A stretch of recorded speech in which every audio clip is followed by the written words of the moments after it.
Па така можам да споделам дека најголемиот проблем, да речеме, и најголемата омраза што доаѓаше од македонскиот јазик беше кон албанците, и албанците беа представени како најголемиот проблем на македонското општество.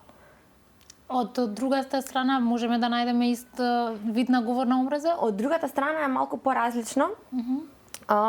Мислам не дека бранам некаква страна, тука повеќе е дека нападот врз идентитетот. Вие не знаете кои сте, немате идентитет, бугари.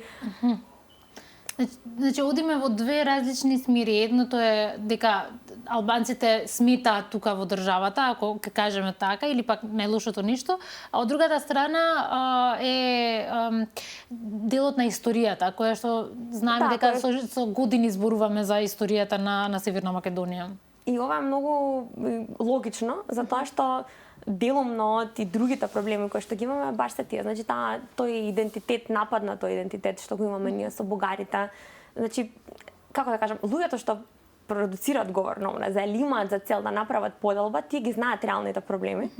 И дел од тие проблеми, мислам, се реални, бидејќи ние многу од работи немаме решено. И трет проблем што се јавува помеѓу, да речам, не сакам да кажам пак страни, од македонскиот јазик и од албанскиот мониторинг, мониторингот на албански јазик е јазикот.